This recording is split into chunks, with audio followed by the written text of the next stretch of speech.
So if I want to actually stay in my program and do good work, I can't do all of this. And so, it's always us having to weigh what we want to do. What are we going to prioritize, right? Like if you're in a doctoral program, you said this is something you want to do, and it's just taking those steps to do it to the best of your ability. Welcome to the Writing on My Mind podcast. I'm your host, Dr. Emmanuela Stanislaus, doctorate coach and diversity consultant. I finished my doctorate in 4 years while working full-time, traveling the world, and balancing a busy social life, and now I'm on a mission to create community for other BIPOC women to complete their doctorate degrees. Join me as I discuss the ups and downs of pursuing a doctoral degree. I'll be sharing personal stories, and I'm bringing some friends along for revealing conversations about their doctoral journey and provide inspiration for others to level up as doc students. Hello, everyone, and welcome back to another episode of the Writing on My Mind podcast. I'm your host, Dr. Emmanuela Stanislaus, and we are here again with another special guest. We're here with my friend, Dr. Lamesha C. Brown. Her pronouns are she, her, hers, and she's a proud first-generation college graduate and comes from a low-income background.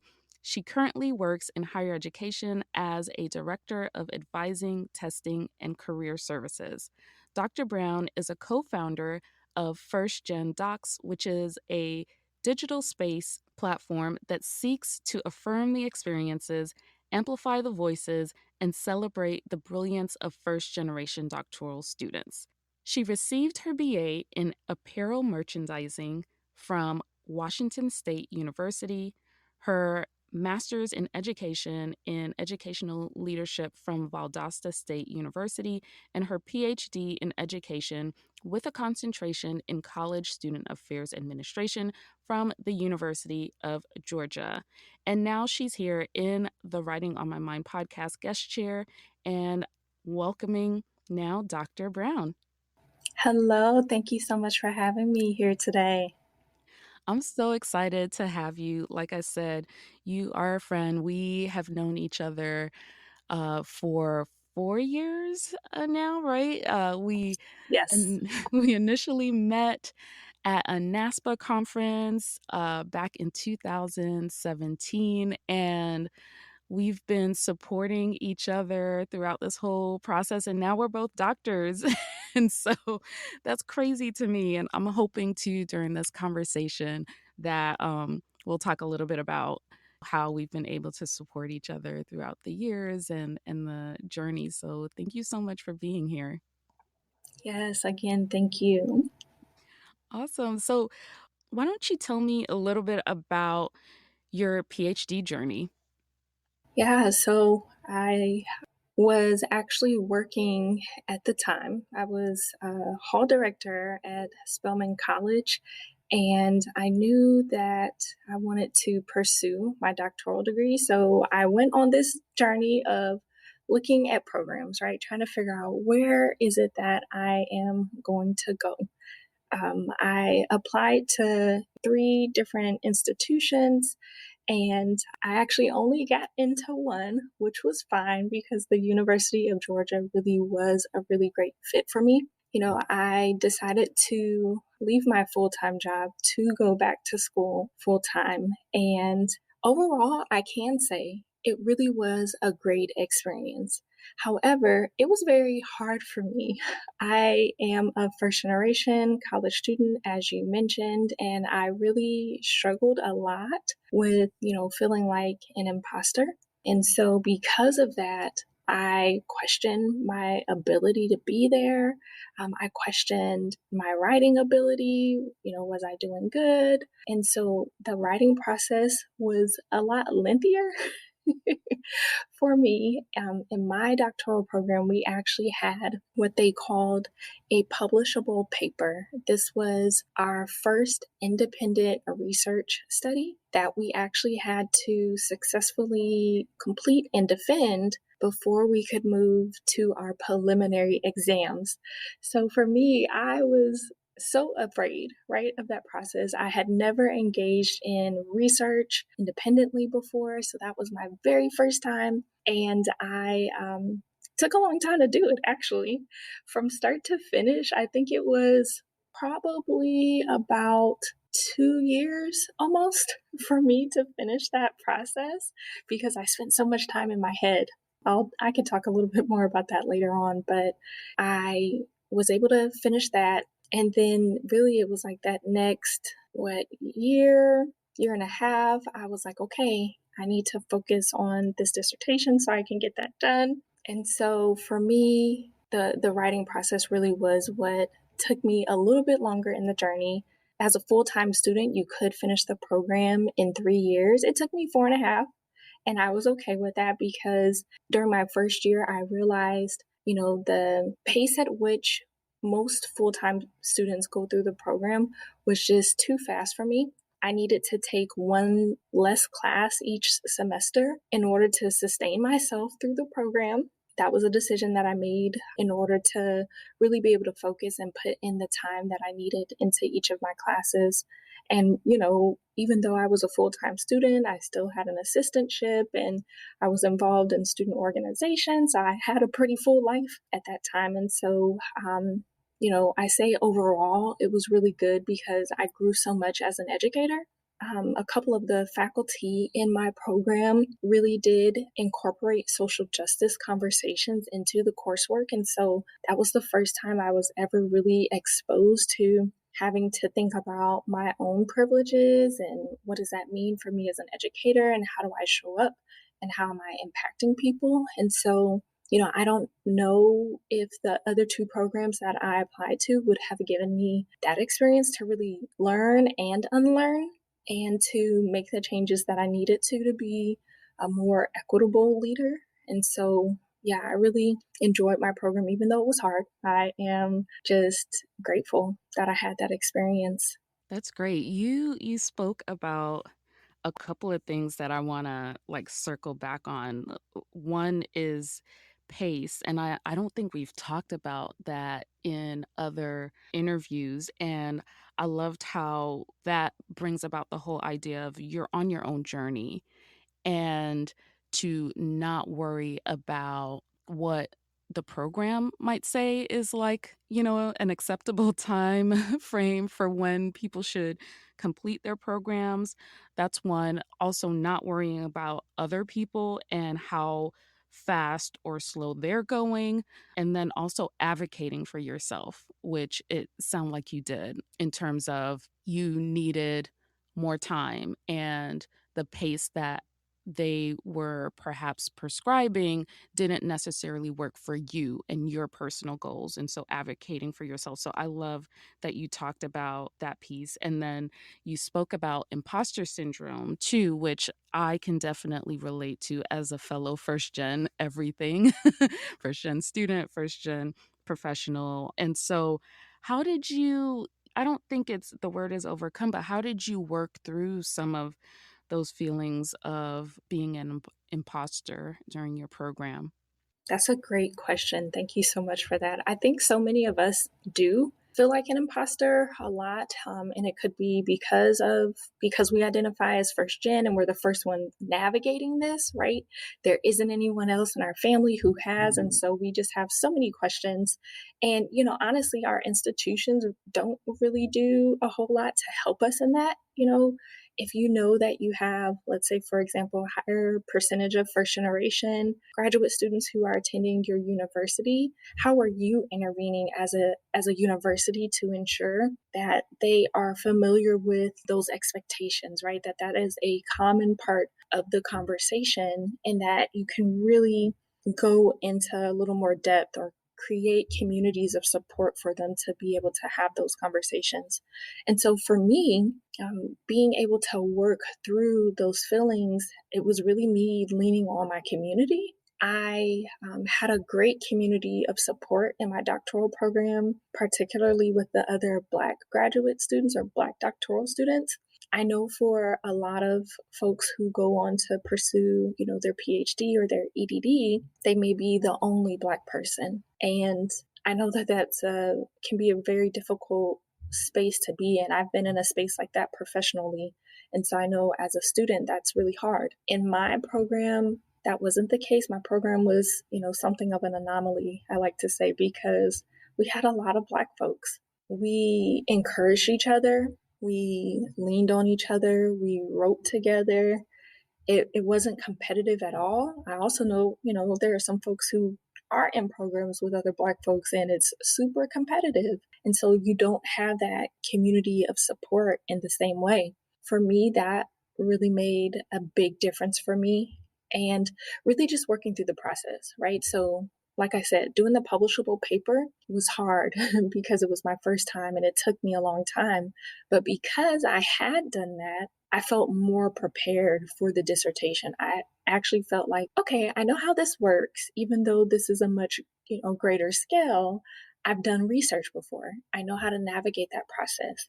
So I'm also thinking about, finding ways to be prepared or seeking out those ways. Does the institution provide some training?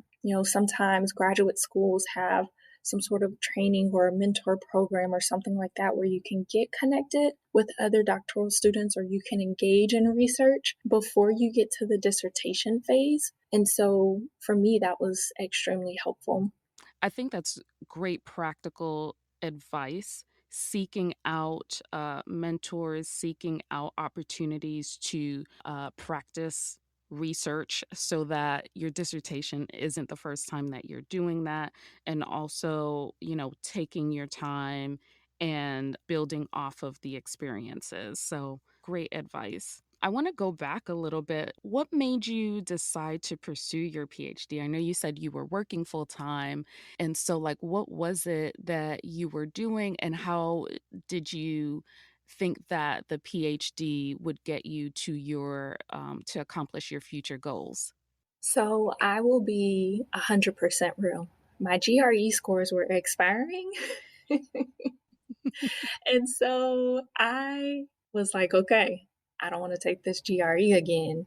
So I need to go ahead and apply and see what happens. My approach a lot of times to things is let me just see what happens. So for me, that process was okay, let me look to see where are some of the places that I would be, interested in going.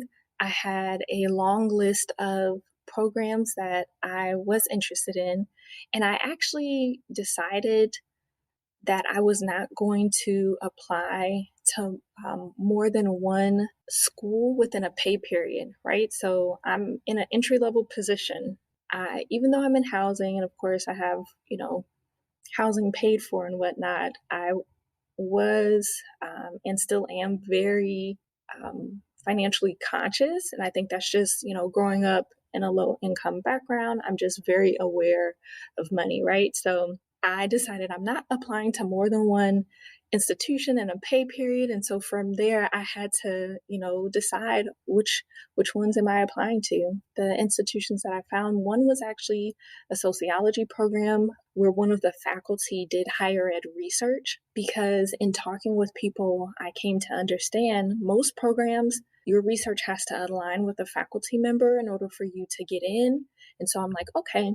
I had a friend from undergrad who actually pursued a sociology PhD. And so I'm like, okay, that might be a really interesting option and I can do higher ed research. There was another program I found that had a college access focus.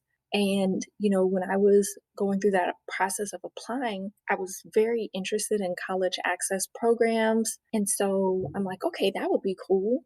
And then when it came to UGA, in the end, it was actually between UGA and another institution because they were both due like December 1st, right? And so I had to choose one institution. And I was like, okay, well, UGA is pretty great. They're in the state that I'm currently living in. So I'll go that route.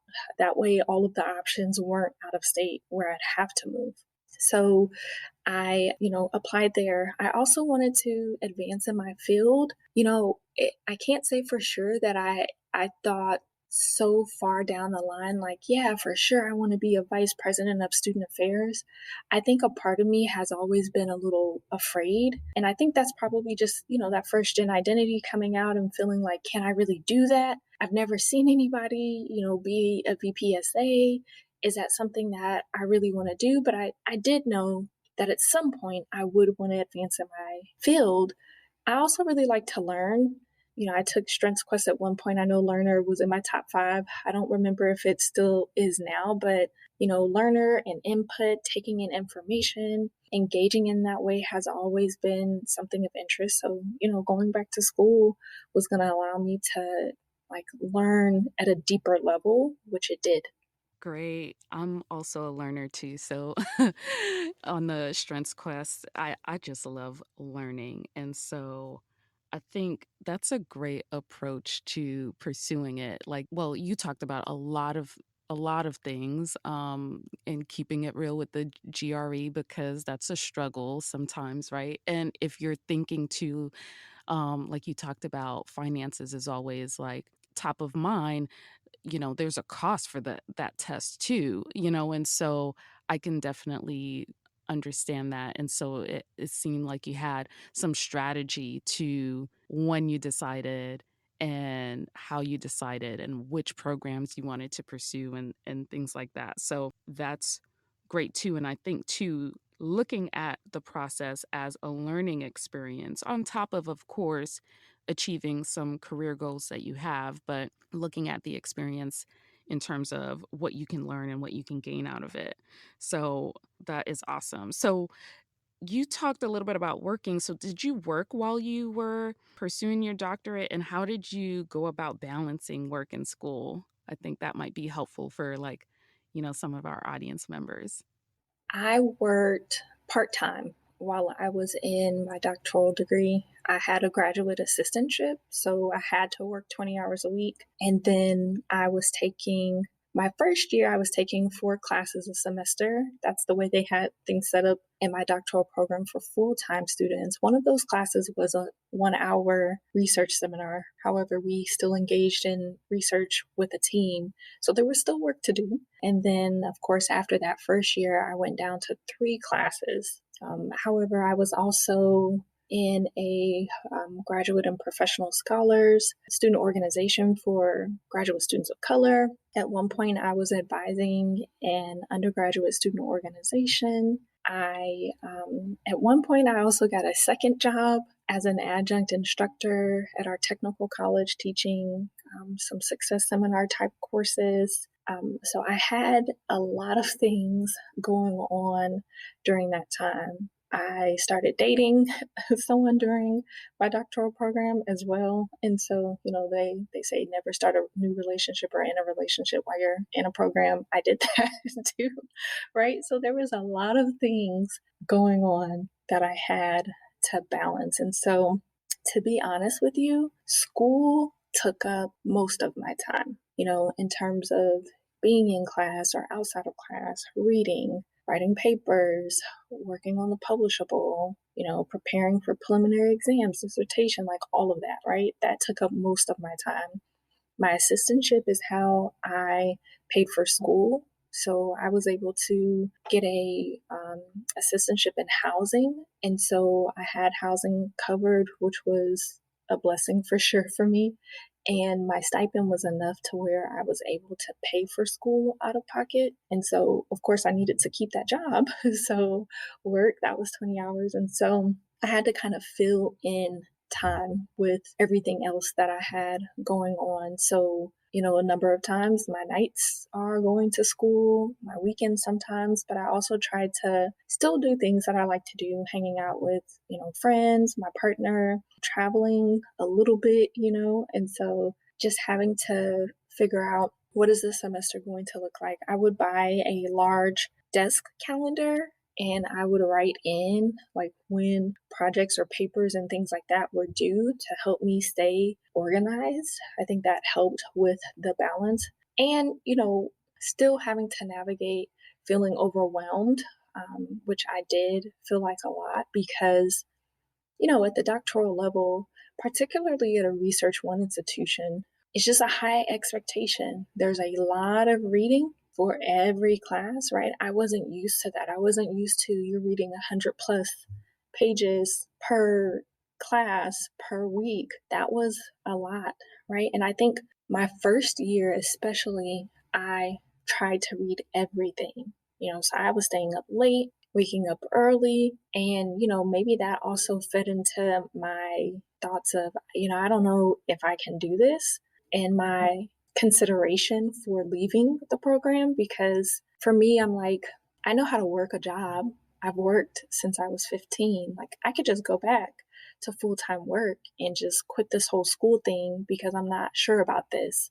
And so I feel like maybe all of that was feeding into that, right? Like, I'm up late, I'm up early, super busy, 4 classes, all of these things that I have to do. And I think that also went into my decision to take a one less class, because I'm like, I'm not going to be able to do this at the rate that I'm doing it.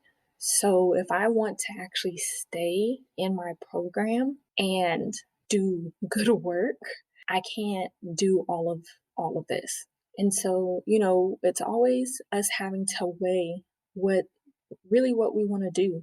What are we going to prioritize, right? Like, if you're in a doctoral program, you said this is something you want to do, and it's just taking those steps to do it to the best of your ability, right? So I would never say, well, you need to stop, spending time on yourself, or stop spending time with your loved ones, and no more traveling, no more doing things that you love to do, and just focus solely on school. That doesn't work, right? We're not just students, we're not just learners, we're whole people who have other things that are important to us. So if that means that you take one less class each semester, then that's what that means. If that means you no longer read everything and you just choose, one or two articles and make sure that you have something to add to the conversation, then that's what that means. And so that was another thing. After my first year, I wasn't reading everything. I just could not do it. And actually, me and my classmates, we started a Google Doc where we would each take an article and we would write notes on that article, and we'd be able to see the other notes, right? So if you didn't get to all of the articles for that week, someone at least read it and took notes so that you can skim. We work together, right? We make sure that we were helping each other out because most of us had pretty full lives. And so that's another thing, tap on your classmates, build that community in that way to say, hey, what if we have like a little reading group where we take turns? We had a document where we kept up with how many pages each article was, so that over the course of the semester, we were each reading about the same number of pages. So even if one week you had less pages and the next you had more, at the end, it about evened out for everyone. And so, yeah, those are definitely things I would say to consider as you're balancing a very full life. You dropped some gems there for some folks. I appreciate that. I just love, and I was looking from afar at and admiring the relationships that y'all had in your program. I was just like, "Oh my gosh, I wish I had that." And so, that's so awesome that you were able to do that and to build systems where all of you benefited versus giving into the competitive nature that a lot of these academic spaces kind of encourage. And so thank you for sharing that. And hopefully people can cultivate that within their programs too. And then I think too, when you talked about like you tried to read everything, I totally relate to that too. I remember when I first started my program thinking that all of my reading was going to fit neatly into a Sunday. I was like, okay, Sunday's my school day. And I remember having a wake up call like that day, like, because I didn't even add up all the pages. I just was like, oh, I can read all of this. And it was ridiculous, like hundreds of pages, like you said.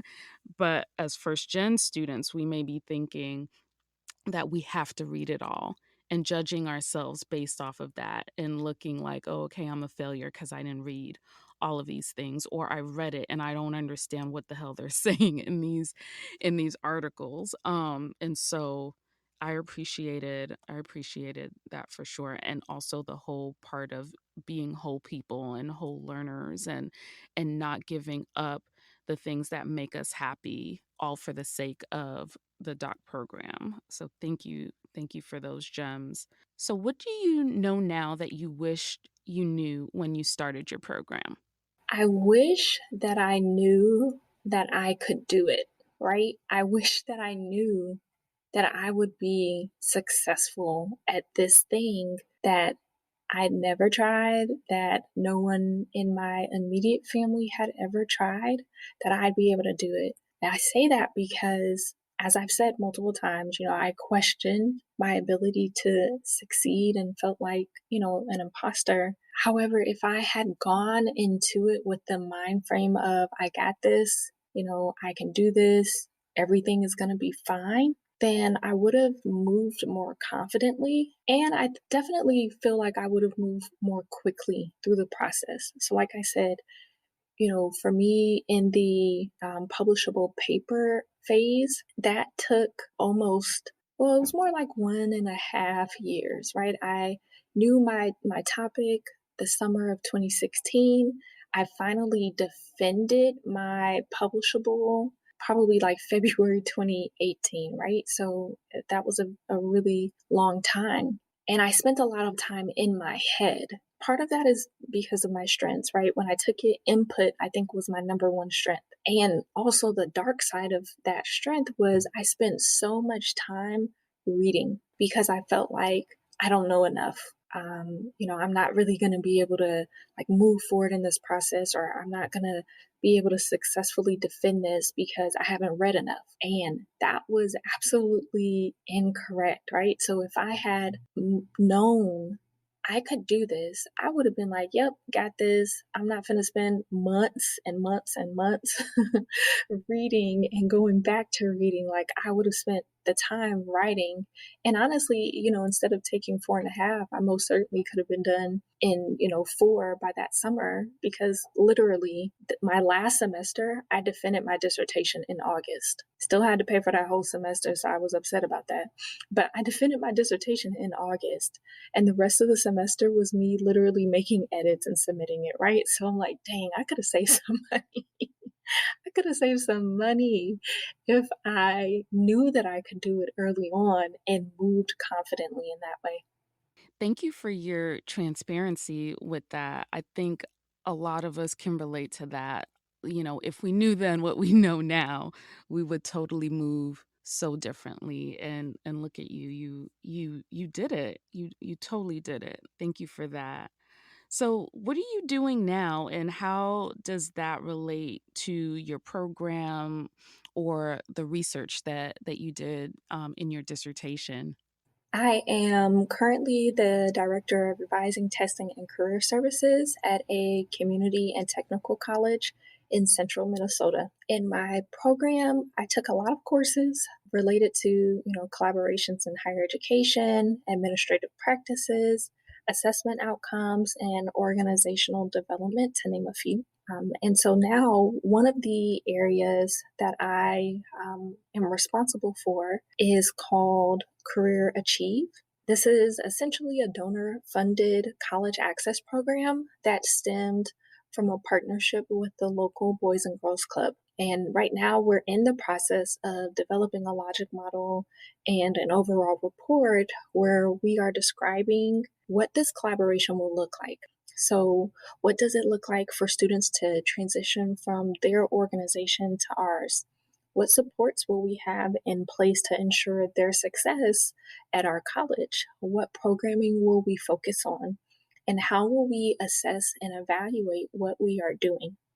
All of this relates to what I learned in my program. And so, all of the classes that I took really gave me the foundation for what I needed in this role that I'm in now. And so, what I'm doing is just really building on that foundation. And did you say what your dissertation topic was? So no, I did not mention that. So my dissertation was related to first generation Black women in doctoral programs and their persistence at a PWI. And so while the work that I do within like my full-time job doesn't relate to my research. My research is something that I'm extremely passionate about. One, because it's Black women. Two, because it's a first generation doctoral student, which really, leads into my work with first gen docs as well. And so, just a little bit more about First Gen Docs. My co founders, Jason Wallace and Raven Coakley, and I were all in our doctoral program at the time that this idea came about. And it actually started as an idea for like a conference proposal. So, one of our professional organizations is NASPA, and NASPA had created a student success in higher education conference where one of the focus areas was about first generation college students. We know that most of the literature out there is related to undergraduate first gen students, right? However, just because you've navigated college doesn't mean you're not first gen anymore, right? So reflecting on our own experiences of being first generation doctoral students, we really wanted to learn more about what other folks were experiencing. And so, we submitted a program proposal to talk about first generation doctoral students and what they're experiencing, right? And so that was accepted. So we're like, okay, we're going to move forward. We had our first Twitter chat the summer of 2017. And, honestly, being inspired by the work of at Cytosista, the co founders for Cytosista are two of my friends and classmates who were in my program as well.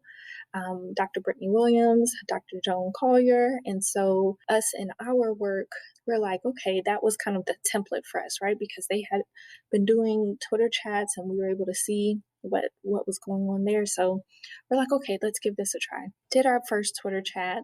It went well. We went to the conference to just share, this is what first gen doc students are experiencing.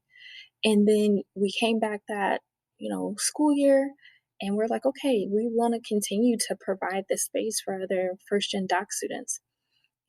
For Jason and I, we were in the same program. And like I said, we had a lot of Black folks in that program. So we felt very supported in our Black identity, right?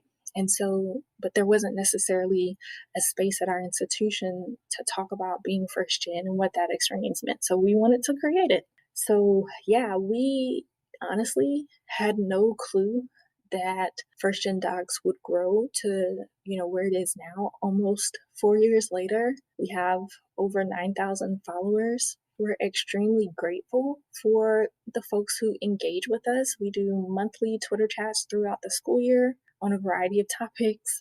We do monthly virtual writing retreats. After each chat, also during the school year, we take a break and encourage folks to take a break and focus on themselves in the summertime. But, and over time, we've done different things like having blogs and things like that, having merchandise. And so, we're looking forward to just continuing to, engage with first gen docs, whether they're aspiring, current, or they've already graduated, and really just trying to expand what we're doing to support first gen doc students. As you know, I am a fan of first gen docs. I've I didn't realize when the year that it started, but I'm guessing I got in right when you guys were starting. I just assumed that it started before 2017. But No, yeah. that's awesome. So yeah, the tweet chats, the writing retreats, I've done them all. And I've always shared it with other folks too. And so if you all are not following First Gen Docs, they are on Twitter and Instagram, and definitely look out for their events. I've been able to meet various folks on there and we've been able to support each other for sure. So definitely I'm glad we were able to talk about that.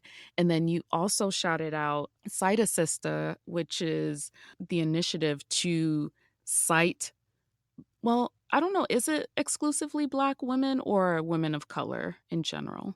So it's about Black women specifically. Okay, awesome. I didn't want to misspeak, but yes.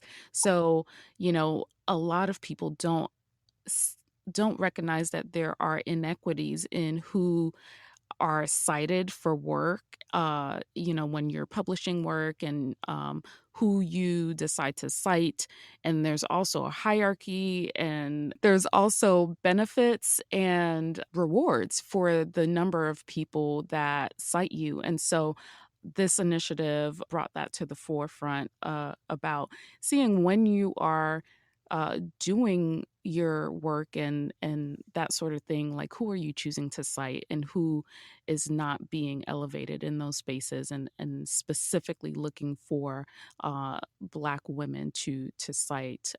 So I love that, and that's kind of like within that circle. That was where we met through kind of the Cite Assista initiative, but then also Sister PhD. So you want to talk about it? I've talked about it on this podcast, but I'd love to hear your story around that. Yeah, for sure. So that was at NASPA that year, and it's crazy to think that it's been 4 years, right? Like, time just flies, and so, yes, I went to NASPA that year. Brittany Williams is one of the founders of Sister PhD, and they were, presenting their, program presentation at the conference, and so I'm like, "Okay, yeah, I'm gonna go." They were talking about the work that they were doing, and I remember, at the end of the session when it's, time for Q&A, I see this woman stands up and, she's talking about how she's really wanting to find communities of support. And so if there are other people in that space who want to, support each other, that she would be interested in, to just come and talk with her. So, I'm introverted. And so, I'm like, oh, okay, this is a new person. Okay. I love people and engaging with people. It's just that initial, conversation that you're like, okay. So I go over and I'm like, hey, and there were a few other women who also came over at that point, some folks who were in doctoral programs, some who were, aspiring to be, and they're like, okay, yeah, let's engage with one another, right? And so it was Emmanuela who was the woman who stood up to say this. And so, yeah, at that time, I think we all decided that we would just create a group me and that we would use that as a means of communicating with one another. And so we would like message each other often, checking in, how's everything going? How can we support one another? Just I mean, out of that, one of the women, Patrice French, she and I co-authored a case study together, right? So it's like us connecting and seeing, do you want to engage in some writing, or how can we just build this community of support? And honestly, that was awesome to have, because you can engage with people in your program, and then it's also nice to see, what's going on in other people's programs, or how is your experience going, right? To be able to compare and connect. And so, yeah, that was pretty awesome to have. And, I think the two of us have finished. Other women in the group are close to being done. Some of them are just getting started. And so we still, every so often, it's not as frequent now, but every so often we go in and we're just checking in like, hey, what's going on? How can we support you? So, yeah, that was pretty awesome. I was cracking up as you were telling the story because I was like, that it just teleported me back to that room because I don't know if you remember. The room was dark. They were playing like Erica Badu and 90s R&B. I I felt like there was incense, or I think there were candles actually burning in the room too. So it was a whole mood. And, through Brittany and the other group, they were really talking about how they created their support group for one another, and they were all in different programs. And I was just so moved at the end of it. And I'm introverted too. I know it's hard to like to tell, but I'm super introverted. But I was just so, I guess, compelled by their story and I really wanted it. And I stood up, I was crying, at the end of it too. I was like, I want a support group as well. Who wants to join me? And so, like what Lamesha said, I said, I don't know what I'm doing, but we all kind of created the support that we needed. We would meet once a month too, and try to talk through maybe some of the challenges we were having. And so I really am grateful for that support too. And then we met at other conferences as well. And Lamisha and I, we roomed together as well. I was able to use the privileges I had as a full time employee, where my job, paid for the room. And I was like, yeah, come stay with me. And she just got me a bottle of wine and stuff like that. So that was kind of cool. So I am just appreciative of that space that they created and the friendship that we were able to cultivate as well. Yeah, honestly, I was thinking about that. I'm like, yeah, I think like the next year maybe we roomed together. And so, yeah, I was grateful for that, right? It's like you never know how your relationships will grow with people. And it really is about, just moving outside of your comfort zone sometime, right? Or being moved by something that you hear that makes you speak up and like, hey, this is what I need, right? Not being afraid to say what it is that you need or what it is that you want, because there are going to be people who are gonna come to you because of that. Yeah, and I think too the thing that spoke to me too with where you talked about community and things like that is what I'm trying to do with the writing on my mind community, create a space where people can get together and do some of the things that we were able to do in our space. So, kind of creating that. And so, do you want to talk about maybe 3 things that helped you succeed in your program? So the three things for me that really helped me in my program are my partner, the Black CASA community that I had in the program, and just my overall community, and then my program advisor and chair. So, my partner and I met, I think, during my second year in the program, and he was a huge supporter for me while I was in the program. Like, he came to every defense that I had. Really, he was with me like pretty much, I feel like the whole journey, even though, we met my second year in. But, being at my defenses, he would stay up late at night while I was working on things. He's up, I'm up, he's just there to support and encourage me along the way. So that was very important, because I know, I've heard stories of folks who are in programs and their partners aren't as supportive. And so that's a really unfortunate situation to be in, because, that's the person who you're probably closest to in that time. So you need their support as you go on the journey. It definitely helps to make it easier. And so yeah, my partner's one. The Black CASA community. So like I said, in my program, we had a lot of Black folks. And so we called ourselves Black CASA. So the acronym for our program, CSAA, which we say CASA, and then, Black in front, right? So we would get together outside of class. Sometimes we would invite the master students in as well, because we knew we're not really interacting with them a whole lot. So we're like, we invited the Black master students to get together with us so that we can build that relationship and encourage them along the way too as they're navigating the master's program. We would get together to write. Remember one time we, went in together on an Airbnb in Lawrenceville, which was about 45 minutes from where we were, and we wrote together, right? So that was our weekend of just writing. We had, everyone was kind of on their own timeline, but we did that, and that was really cool.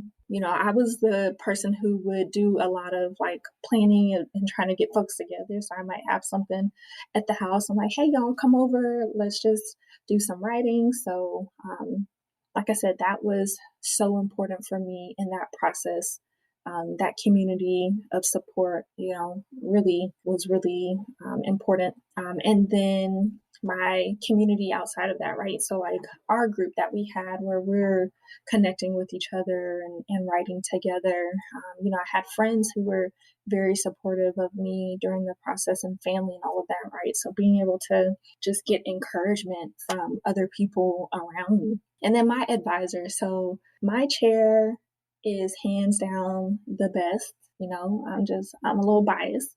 But Dr. Darius Means was really instrumental in that process too.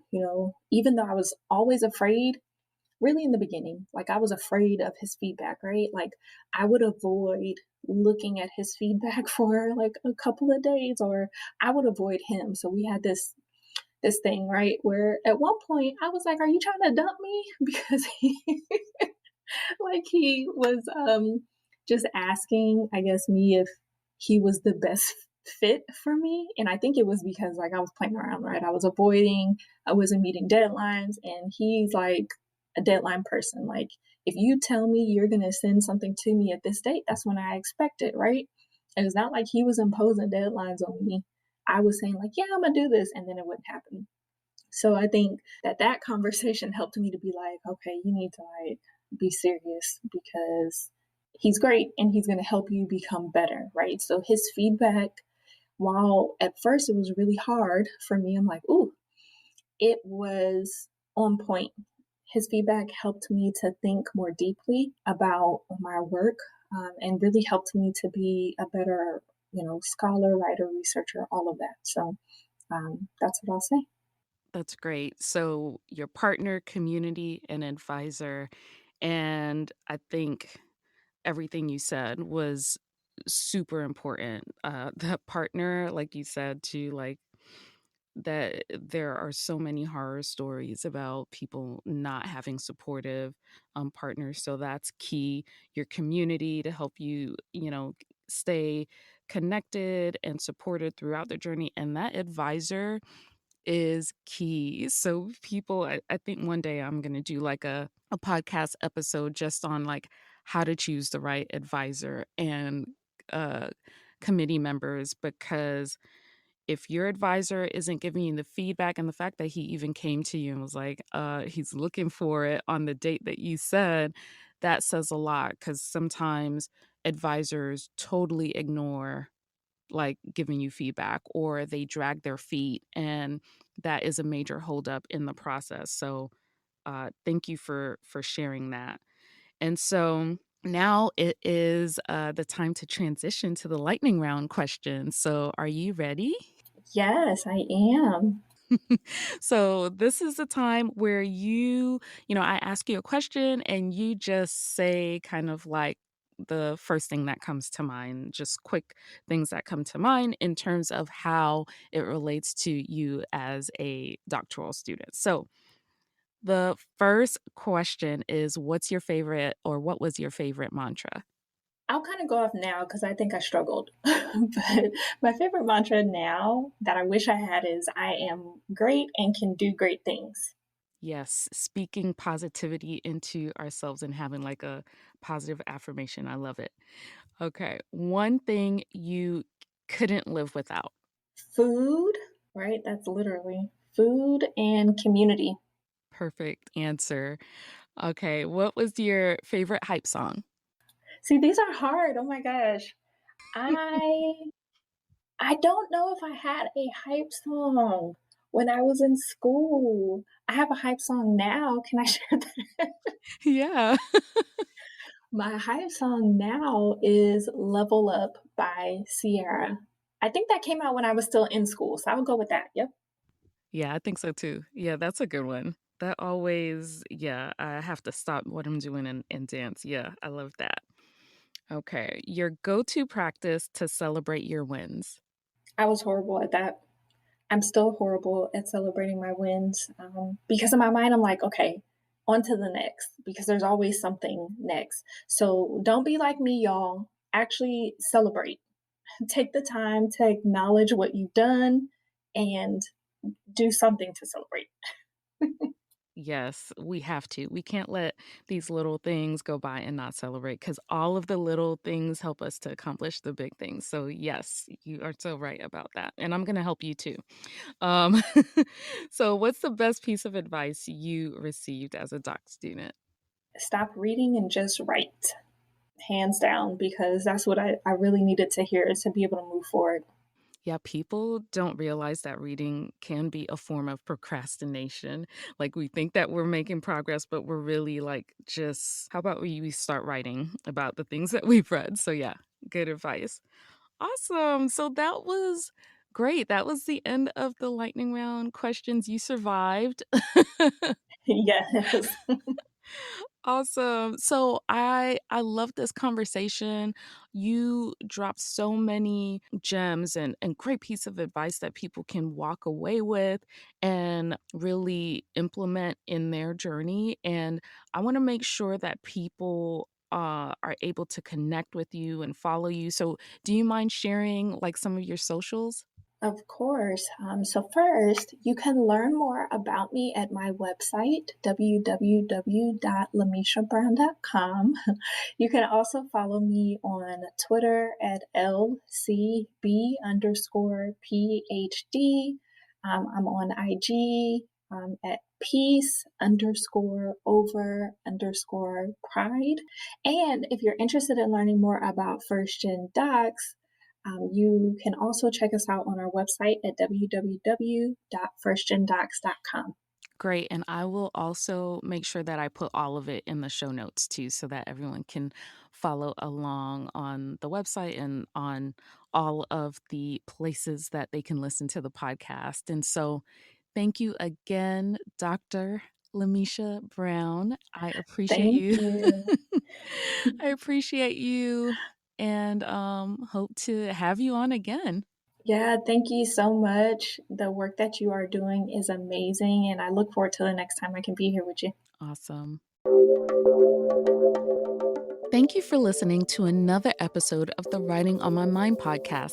If you'd like to support the podcast, make sure you subscribe and rate the show on Apple Podcasts and spread the word to other women of color doctoral students to grow our community. Be sure to follow me on Instagram and Twitter at Dr. Emmanuela.